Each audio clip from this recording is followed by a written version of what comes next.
जहां तमन्नाए मौत होगी वहीं कुर्ब खुदा होगा, और जहां कुर्ब खुदा होगा वहीं पर तमन्नाए मौत होगी। वला वला या तमन्ना रहो अबदन। अब किस जलाल के साथ परवरदिगार ने कहा अबदन, हरगिज हरगिज ये मौत की तमन्ना नहीं करेंगे। बेमा कद्दमत ऐदीहिम, इसलिए कि इनके करतूत ऐसे नहीं है कि ये अल्लाह से मुलाकात की तमन्ना कर सके। भाई मौत है क्या? कभी आपने गौर फरमाया? ये इतनी भयानक शय जिससे पूरी इंसानियत घबरा रही है, और हर इंसान मौत से घबराया हुआ है। पत्थर उसकी एक शक्ल है, उसका एक मटेरियल है, मादा है। वो पत्थर जो ठोस है और जिसे दबा के आप तोड़ नहीं सकते, अगर वो पानी की तरफ पिघल कर बहने लगे तो आप उसे पत्थर कहेंगे? अगर सयाल बन के बह जाए तो पत्थर कहेंगे? भाई मादा तो है, लेकिन वो बह गया। यही उसकी मौत है कि उसने अपनी शक्ल तब्दील कर दी। दरख्त अपनी जगह पे अगर जमा रहे तो आपके नजदीक दरख्त है, लेकिन अगर दरख्त चलना फिरना शुरू कर दे और आपसे मिजाज पूछना शुरू कर दे तो अब आप उसे दरख्त कहेंगे? नहीं। अब उसकी वो कोई और मखलूक होगी, वो दरख्त नहीं होगा, उसकी शक्ल बदल गई। तो मौत दर हकीकत फना हो जाने का नाम नहीं है। मौत नाम है एक शक्ल से दूसरी शक्ल में इंतकाल कर जाने का और मुंतकिल हो जाने का। तो अब अगर इंसान के पास आमाल सालिहा है और इंसान इस काबिल है कि वो अपने आप को सुरखरू बनाकर परवरदिगार की बारगाह में पेश करे, तो वो मौत से क्यों डरेगा? वो मौत से नहीं डरेगा, वो खौफ मौत से नहीं खाएगा। इसी बात को कहा गया कि फतमन्नबुल मौत इन कुंतुम सादिकीन, अगर तुम सच्चे हो कि तुम वली हो और अच्छे अमाल रखते हो और कुर्ब इलाही के ख्वाहिशमंद हो तो मौत की तमन्ना करो, अगर दावे में सच्चे हो।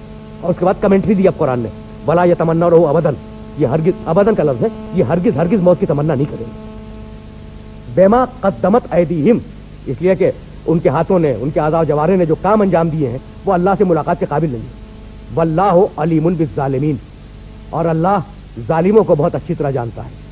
भाई 2 मरतबा यहूदियों के लिए लफ्ज़ ज़ालिमीन इस्तेमाल हुआ है।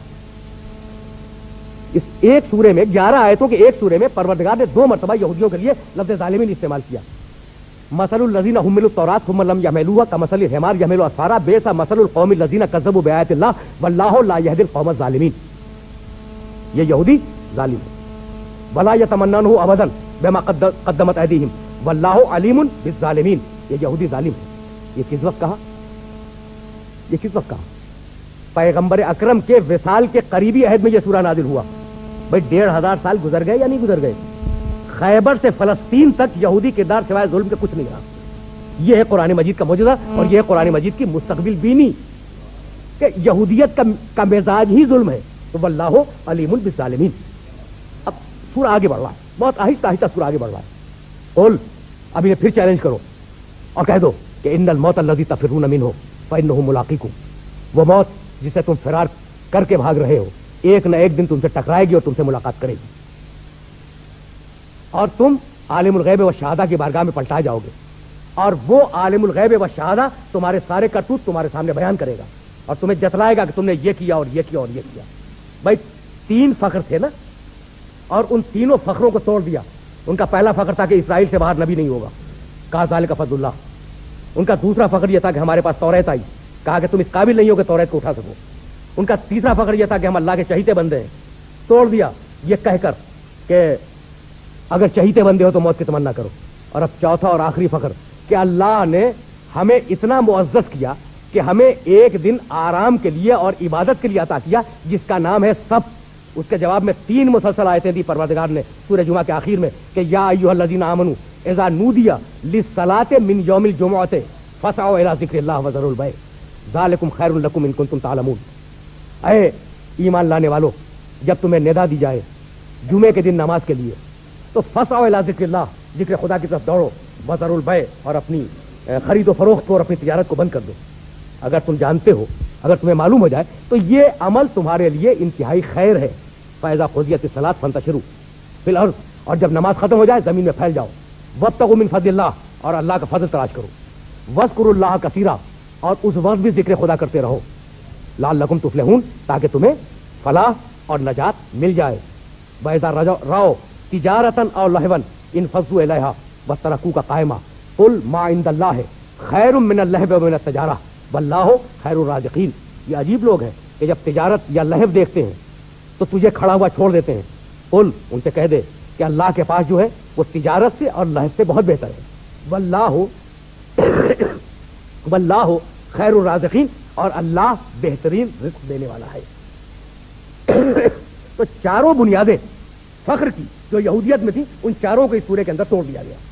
لیکن اب میں اپنے سننے والوں کو اس سورہ مبارکہ کے فقط دو بنیادی مقامات کی طرف متوجہ کرنا چاہ رہا ہوں۔ توڑ دیے یہودیت کے فخر، اور کس شان کے ساتھ توڑے؟ قل، میں توجہ کیجیے گا، قل یا ایھا الذین ھادوا ان زعمتم انکم اولیاء للہ من دون الناس فتمنوا الموت ان کنتم صادقین۔ یہاں بات کو روک لیتے۔ قل، حبیب کہو، صیغہ امر ہے، امر کے معنی ہے آرڈر کرنا، امر کے معنی حکم دینا۔ تو جب کہا کہ حبیب کہو تو پیغمبر نے کہا ہوگا یا نہیں؟ یہ ہے سوال جو اپنے سارے سننے والوں کے ذہن میں بیدار کرنا چاہ رہا ہوں۔ بھائی یہ تو ممکن نہیں ہے کہ پروردگار نے کہا ہو بسم اللہ الرحمن الرحیم قل یا ایھا الکافرون لا اعبد ما تعبدون، کہو کیا ہے کافرو، یہی ہے نا؟ تو پیغمبر نے کہا ہوگا یا نہیں کہا ہوگا؟ ممکن نہیں ہے کہ پیغمبر اکرم کی مبارک زندگی میں نافرمانی کا کوئی لمحہ بھی دریافت کیا جا سکے۔ یعنی غالباً میرے سننے والے اسے فقط دعویٰ سمجھیں، تو میں دلیل بھی اس منزل پر عرض کرتا جاؤں تاکہ پھر سلسلہ فکر متصل ہو سکے۔ یہ ممکن ہی نہیں ہے کہ پیغمبر اکرم کی زندگی میں لغزش کا یا گناہ کا کوئی لمحہ دریافت کیا جا سکے۔ یہ میں نے کس بنیاد پہ کہہ دیا؟ بھائی بات کل اتنی ہے کہ پچھلی تقریر میں یہ گفتگو ہو رہی تھی کہ ان اللہ و ملائکتہ یصلون علی النبی، فرشتے اور اس سے قبل اللہ، یہ دونوں کیا کرتے ہیں؟ یصلون علی النبی، رحمت نازل کرتے ہیں۔ یہی ہے نا، یا ایھا الذین آمنوا صلوا علیہ وسلموا تسلیما، اے ایمان لانے والو تم بھی دعائے رحمت کرو اس نبی کے لیے اور اس کے حکم کے آگے اپنے سر تسلیم کو خم کر دو۔ بھائی سلو کے معنی کیا ہے؟ سلو کے معنی درود بھیجو، سلو علیہ، تم اس نبی پر درود بھیجو۔ آپ کو کچھ یاد ہے پیغمبر اکرم نے ایک منزل فکر پر اپنے ایک صحابی سے یہ ارشاد فرمایا، ان عام مجمع میں، سلو کما رأیتمونی اصلی، جس طریقے سے میں نماز پڑھتا ہوں اس طریقے سے نماز پڑھو، ہے نا؟ جیسے مجھے دیکھو نماز پڑھتے ہوئے ویسے پڑھو۔ یا سلو کے معنی کیا ہے؟ نماز پڑھو۔ بھائی وہی لفظ ہے، صاد، دو لام، واو اور اس کے بعد ایک الف، سلو۔ تو جب پیغمبر نے کہا سلو، اس کے معنی کیا ہے؟ نماز پڑھو۔ اور جب خدا نے کہا کہ سلو علیہ، اس کے معنی کیا ہے؟ محمد پہ درود بھیجو۔ تو جب خدا سلو کہے اس کا مطلب ہے کہ محمد پہ درود بھیجو، اور جب محمد سلو کہے تو اس کا مطلب ہے کہ خدا کے لیے نماز پڑھو۔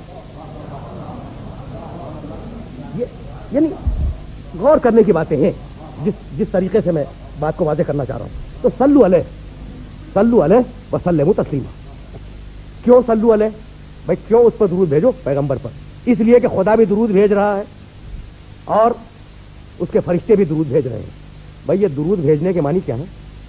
خدا نزول رحمت کر رہا ہے، فرشتے ان رحمتوں کو پیغمبر تک پہنچا رہے ہیں۔ بھائی یہی ہے نا، یعنی یہ ٹیم ورک ہے کہ خدا رحمتیں نازل کرے، فرشتے ان رحمتوں کو پیغمبر تک پہنچا دیں۔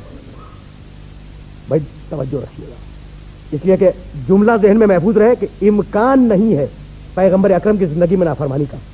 بھائی نافرمانی، گناہ، لغزش، وہ جو حکم خداوندی کے غیر مطابق ہو، وہ ہے کیا؟